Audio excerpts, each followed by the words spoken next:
The Buy Kenya, Build Kenya initiative is driven by an overriding objective that its successful implementation will encourage the consumption of locally produced goods and services, as the desire to run a successful business is palpable to any serious entrepreneur. I want to inform you that the Ministry of Health has confirmed the first coronavirus case in Kenya.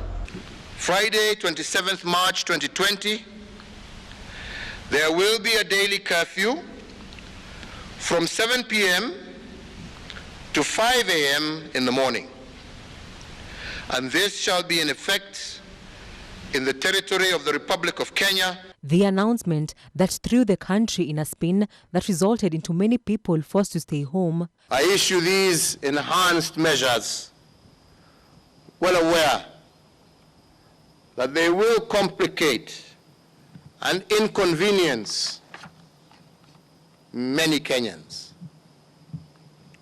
However, by not doing so, this can only lead to even greater suffering for the people of Kenya. We would like to urge, in the strongest terms possible, to urge those who live in Nairobi to stay in Nairobi, those living up country to avoid traveling to Nairobi as much as they can.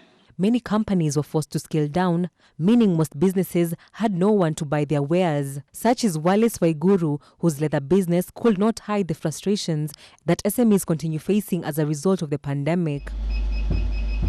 According to Waiguru, he never saw this coming, despite putting all his life savings in this venture, which now are likely to sink as the pandemic rages on. And given that leather is one of the most widely traded commodities in the world, with the leather industry playing a major role in the global economy with an estimated global trade value of approximately $1 billion per year, which is greater than the combined value chain of meat, sugar, coffee and tea, Waiguru says he was forced to develop new skills, interests, and looking where to diversify in order to increase their scope. Like, for example, taking advantage of the situation. What we've actually had to do is to adapt and start making masks, which has at least been able to keep us afloat. As time goes by, we produce, let's say, from a minimum of 50 to 300 masks a day. Now, depending on the client that who's ordering the masks themselves. But this did not stop his business from taking a hit. Definitely with the current pandemic situation, we've definitely got a huge hit on our end, especially being a luxury brand where we usually produce products for leather bags and accessories. We've definitely experienced a lot of challenges. However, the SMEs say that the COVID-19 tax relief that was introduced to help small businesses keep afloat during this critical time has been of great help to cushion SMEs who are already taking a huge hit underpinned on the coronavirus pandemic. Especially reducing the tax to 14%, I think it really helped us, even for pricing of our products, which for us was at least something that we were able to help us as we continue through the season, which we're still continuing as well. A few of the textile companies have also been commissioned to make other personal protective equipment for health workers. But these young people in a neighborhood backyard in the outskirts of the city, they too can make a living as they gathered new skills in order to survive in the midst of the pandemic. Also, of course, people are not leaving their houses at first, so that also did affect our income, and we tried to do the home services. We tried to provide services at home, but still that was an issue because now people felt like they're welcoming a stranger into their house during the COVID period, which is also still an issue. Those in the hospitality industry are also being served with low returns, as several of hotel staff continue to remain on forced unpaid leaves, as some ended up losing their jobs. What happened is we ended up having to, after Corona, we ended up having to shut down our CBD branch because it was unsustainable because of the size of it,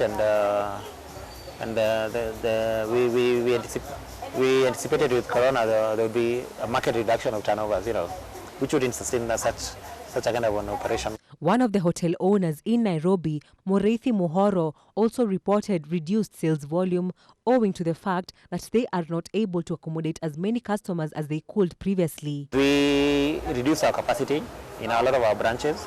So we would have a table of 4 with reduce it to a table of 2.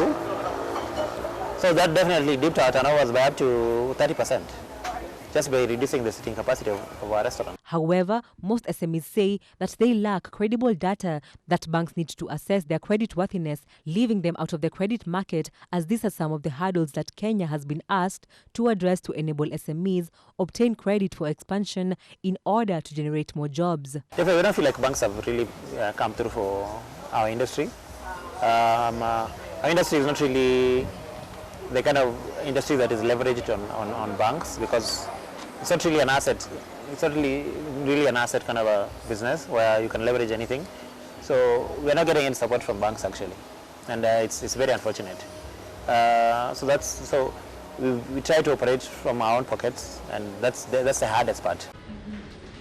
Beauticians have also joined the list of business owners who have suffered great losses, as their tools of trade were downed as they wait for the pandemic to pass and wait for a better tomorrow.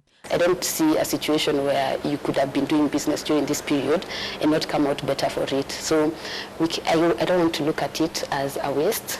I want to look at it as an opportunity to have done better and be better. That's how I'm choosing to look at it.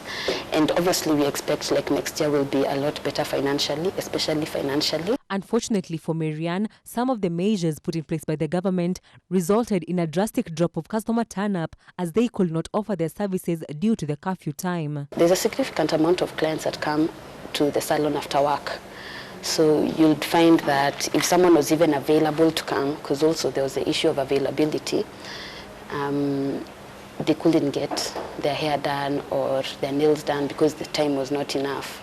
So yes, there was a very significant, like it affected us, especially curfew. Curfew really affected us. On the other hand, some of the businesses have been started by entrepreneurs who have seen a gap and chose to cash in the midst of a pandemic in order to make ends meet. For sure, it created an awareness and the believability of us believing in as Kenyans be able to produce the products, produce our own products locally, which I feel is something that will definitely grow, because people now are aware and confident that we're able to produce product that is of high quality as compared to what we import. I think also what also happened was we were able also to improvise on the different materials that we were using, that maybe we were importing, to see how we can get what is locally available. The SMEs, however, say that the supply disruption is a perfect opportune time for Kenya to learn efficient production in order to boost the Buy Kenya, Build Kenya initiative, as they too can serve as a backbone of restoring our crippled economy back on its feet. Wangoi Kamweru reporting for Ibru TV, Nairobi.